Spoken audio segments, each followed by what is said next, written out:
Welcome back to our channel rucksack and backpack. ইতিমধ্যে নেপালের পোখরা ও কাঠমান্ডু নিয়ে 6টি ব্লগ আপনারা দেখে নিয়েছেন। আজ আমরা কাঠমান্ডু থেকে 5 কিলোমিটার দূরে অবস্থিত ললিতপুরে পাটান দরবার স্কোয়ারের ব্লগ নিয়ে উপস্থিত।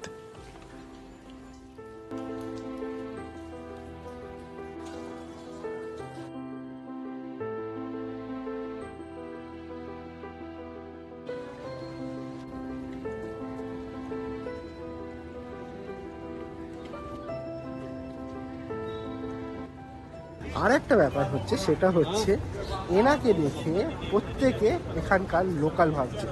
এখানকার লোকালরা এনার সাথে যে নেপালি ল্যাঙ্গুয়েজ সেখানে কথা বলবার চেষ্টা করছে। দু একজন বলছে are you from Nepal only. হ্যাঁ, গুড মর্নিং ফ্রম কাঠমান্ডু। আজকে 28শে সেপ্টেম্বর, আমাদের কাঠমান্ডুতে তৃতীয় দিন। কিন্তু বেসিক্যালি গতকালের মতো আজকেও প্রচণ্ড বৃষ্টি হচ্ছে সকাল থেকে। মানে অ্যাকচুয়ালি গতকাল যে বৃষ্টিটা হচ্ছিল সেই বৃষ্টিটাই কন্টিনিউ করে যাচ্ছে কনস্ট্যান্টলি এবং থামবার কোনো নাম নেই। গতকাল তো আমরা স্বয়ংভূ এবং বুধা নীলকণ্ঠ দেখেছিলাম এবং ইচ্ছা ছিল মানে যদি ঠিকঠাক ওয়েদার থাকতো, সানি না হোক, ক্লাউডি থাক, বাট এত বৃষ্টি যাতে না, যদি না হতো তাহলে ইচ্ছে ছিল যে অন্ততপক্ষে পাটান ডাভাস্করটা ঘুরে আসবার। তো সেটা 2-3বার চেষ্টা করার পরও ফেল্ড অ্যাটেম্প্ট হয়েছিল, আমরা যেতে পারিনি। আজকেও সেই ইচ্ছাটাই রয়েছে। আমি সত্যি বলতে জানি না যে ভক্তপুর আদৌ যেতে পারবো কিনা, কারণ যেরকম বৃষ্টি হচ্ছে এবং এখানকার যে ট্রান্সপোর্টেশনের যেরকম costly in general days, in Sunny days, সেখানে আজকে বৃষ্টির দিনে এরা বিশাল পরিমাণে টাকা কোট করবে। তো অ্যাটলিস্ট পাটান দরবারস্করটা আজকে যাওয়ার ইচ্ছা আছে, কিন্তু এখন মুশকিলটা হচ্ছে যে বাইরে বেরোলেই বৃষ্টিতে ভিজবো। মানে সেই মেন্টালিটি, সেই পার্টিকুলার মাইন্ডসেটটাকে নিয়ে আমরা বেরোবো যে আজকে ভিজতে হবে। আমরা ইনড্রাইভ থেকে একটা ক্যাব বুক করে নিয়েছি। এখানে কিন্তু ইনড্রাইভ ক্যাব, মানে ইনড্রাইভ অ্যাপে ক্যাব বুক করতে পারবেন। শুধুমাত্র আমাদের যেহেতু লোপার যে নাম্বারটা, এয়ারটেলের নাম্বারটা, ওটা এখানে নেটওয়ার্ক আছে, তো সেই কারণে আমরা অ্যাপটায় রেজিস্টার করাতে আমরা ওটিপিটা পেয়ে গেছিলাম এবং সেই কারণে আমরা জাস্ট ট্রাই করলাম যে দেখি বুক করে পাই কিনা, তো পেয়ে গেছি।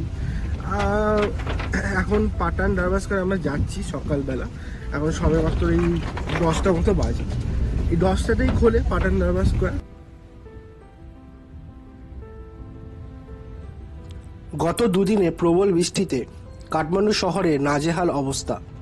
পাটান দরবার স্কোয়ার যাওয়ার পথে বাগমতী নদীর বৃষ্টির জলে ফুলে ফেপে যাওয়া রুদ্র রূপ দেখতে পেয়েছিলাম।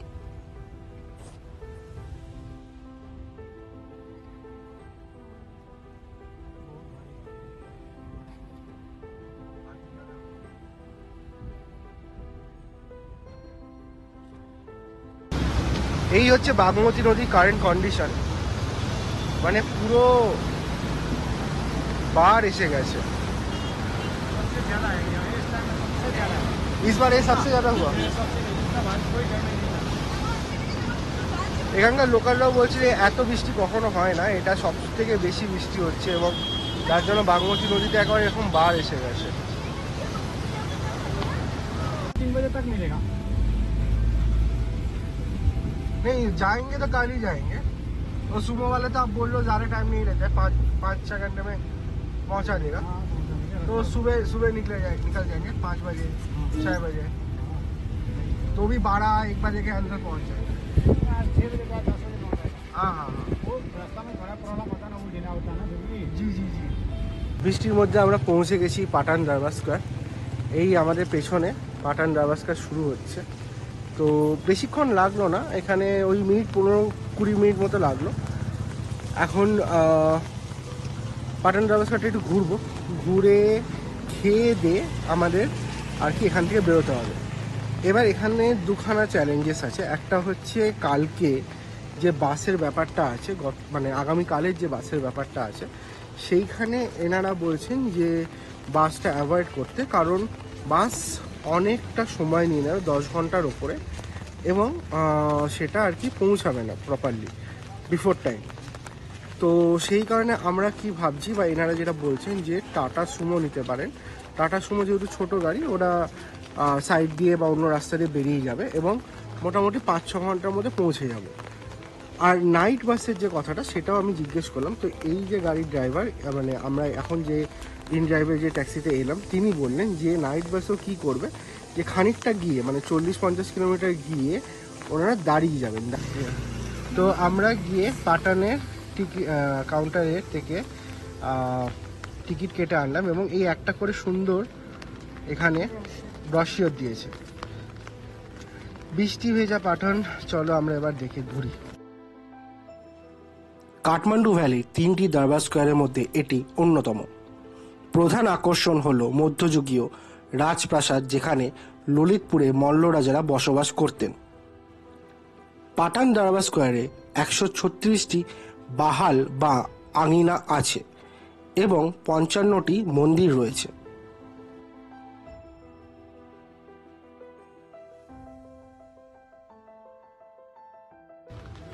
দু সালের ভূমিকম্পে এই চত্বরটিও ব্যাপকভাবে ক্ষতিগ্রস্ত হয়েছিল।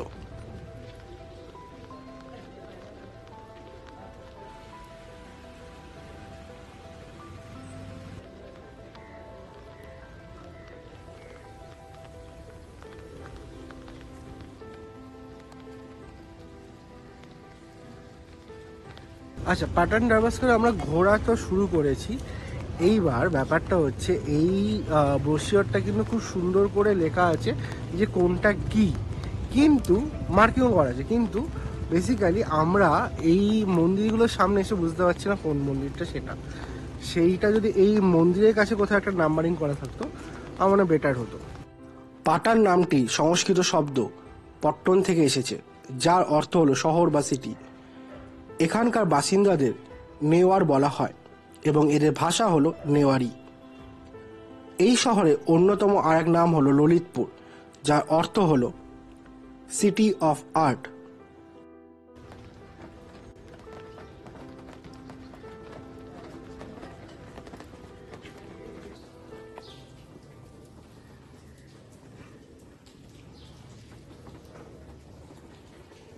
আচ্ছা, এর ভেতরে হচ্ছে টিকিট কাউন্টারটা আছে, তো আপনারা নর্মাল এই অবধি তো আসতেই পারবেন। আচ্ছা, টিকিটের ব্যাপারে বলতে আমি বলে দিই, 250 করে নিল নেপালি রুপিস। পাটান দরবার স্কয়ার একটি ইউনেস্কো ওয়ার্ল্ড হেরিটেজ সাইট।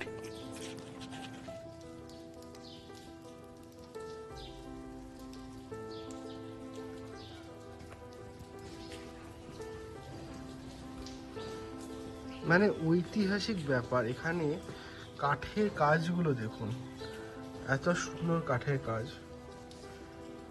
এই ললিতপুর, ভক্তপুর এবং কাঠমান্ডু এরিয়ায় যে 3টি দরবার স্কোয়ার আছে, সবকটি দরবার স্কোয়ারই কিন্তু কাঠের কাজ অসাধারণ।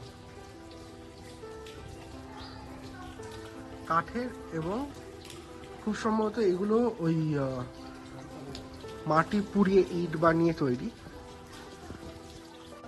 এটা মিউজিয়াম এরিয়া। এখানে বেসিক্যালি দরবার স্কোয়ারে প্রত্যেকটা সাইডে প্ল্যান আছে, ground floor, West wing, east wing, facing the garden এরিয়ার।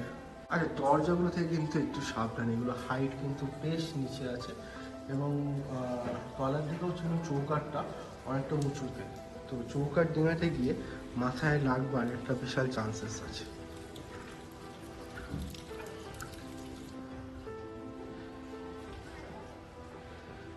Wow, symbolic lotus।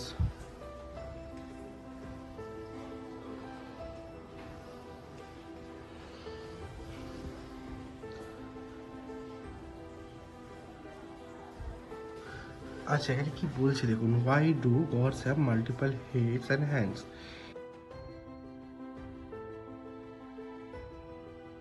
এখানে এক একটা যে হিন্দু এবং বুদ্ধা দেবীটিসের যে বসার আসন, সেই যে মুদ্রা, সেই মুদ্রাগুলো সম্পর্কে দেখা যাচ্ছে।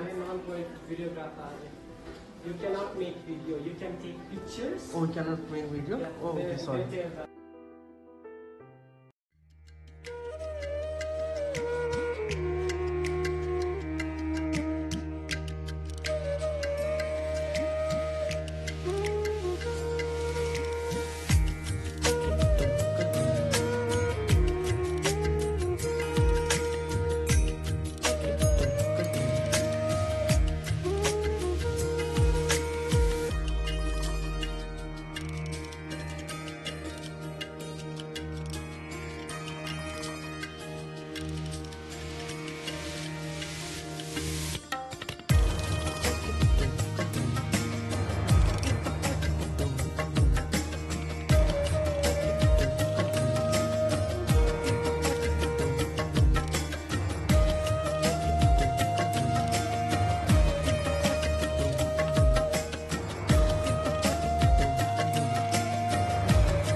দরবার স্কোয়ারের ইতিহাস স্পষ্ট না হলেও মল্ল রাজাদেরই এই রাজকীয় স্কোয়ার প্রতিষ্ঠার কৃতিত্ব দেওয়া হয়। তবে জানা যায় যে মল্লদের আগেও এই স্থানে চারপাশে বসতি স্থাপন করেছিল প্রধানরা। কিছু তথ্য থেকে আরও জানা যায় যে ঠাকুরি রাজবংশ একটি প্রাসাদ তৈরি করেছিল এবং এই এলাকার সংস্কার করেছিল।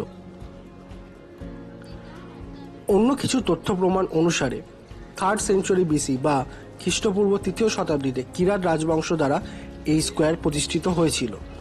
তবে প্রধানত মল্লরাই এই চত্বরে গুরুত্বপূর্ণ পরিবর্তন আনে। বর্তমান স্থাপত্যের বেশিরভাগই 1600 সালের, যা রাজা সিদ্ধি নরসিংহ মল্ল এবং তার ছেলের রাজত্বকালে নির্মিত হয়েছিল।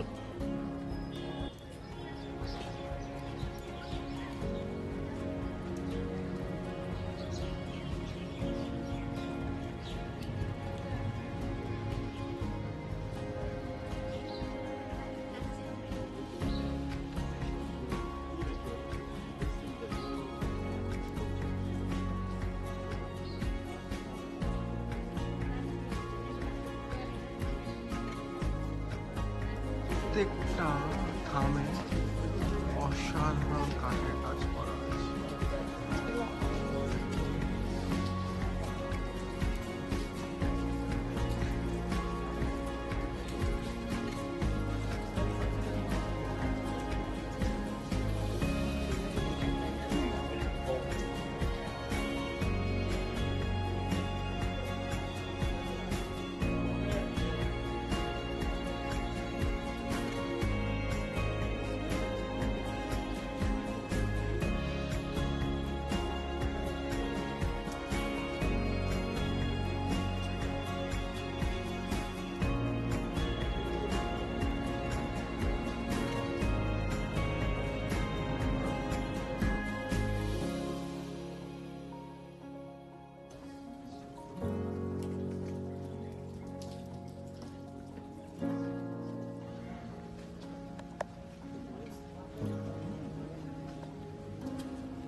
তো আমাদের পাটন দরবার স্কোয়ার অলমোস্ট ঘোরা হয়ে গেছে, জাস্ট গোল্ডেন টেম্পলটা বাকি আছে। ওইটা আমি দেখেছিলাম যে মেন দরবারের থেকে একটু ভেতর, ওটা একটা কোনো গলির মধ্যে দিয়ে যেতে হয়। তো এখন ওইটাই যাওয়ার চেষ্টা করছি। বৃষ্টি তুলনামূলক একটু কমেছে, আগে যে একদম বিশাল বৃষ্টি হচ্ছিল সেটা কমেছে, এখন একটু টিপ টিপ করে হচ্ছে। ছাতা নেওয়া ভালো, ছাতা ছাড়া চলতে পারবে। আমি যেহেতু ফটো তুলছি, ভিডিও করছি, সেই জন্য আমি ছাতা নিচ্ছি না। আর একটা ব্যাপার হচ্ছে, সেটা হচ্ছে এনাকে দেখে প্রত্যেকে এখানকার লোকাল ভাবছে। এখানকার লোকালরা এনার সাথে যে নেপালি ল্যাঙ্গুয়েজ সেখানে কথা বলবার চেষ্টা করছে। দু একজন বলছে are you from Nepal only. হ্যাঁ চলো আমার নেপালি বউ। আমরা পৌঁছে গেছি গোল্ডেন টেম্পলে। এটা বেসিক্যালি দরবার স্কোয়ার, যেটা পাটান দরবার স্কোয়ার, সেখান থেকে ওই হেঁটে 1-1.5 মিনিটের রাস্তা। হ্যাঁ, মানে আপনাকে একটা সোজা রাস্তা এসে রাইট আর লেফট নিয়ে তারপর এখানে আসতে হবে। কাউকে জিজ্ঞেস করে সেও বলে দেবে। চলুন। গোল্ডেন টেম্পল তৈরি হয়েছিল প্রায় 1200 শতাব্দীতে।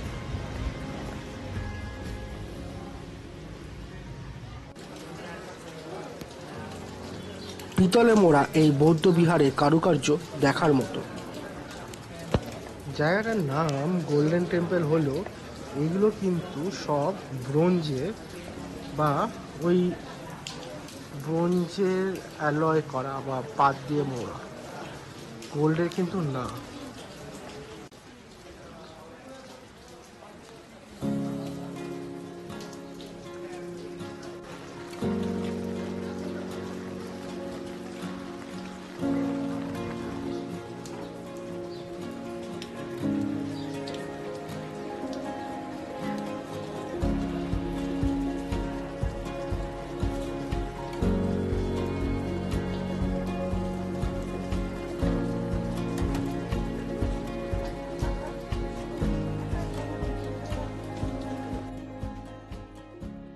তো বেসিক্যালি আমরা পাটান দরবার স্কোয়ার দেখে এই একটা রেস্টুরেন্টে এসেছি একটু খেতে। প্রায় 1টা বাজে, আর সকাল থেকে একটা কিছু খাওয়া হয়নি। তো আমরা একবারে লাঞ্চ করে নিচ্ছি, লাঞ্চ কাম ব্রেকফাস্ট। আমরা একটু ফ্রাইড রাইস, একটু মোমো আর একটু চিলি চিকেন অর্ডার করেছি। তো ফ্রাইড রাইস আর মোমোটা দিয়ে গেছে, চিলি চিকেনটা দিতে আসছে। চলো খেয়ে নিই।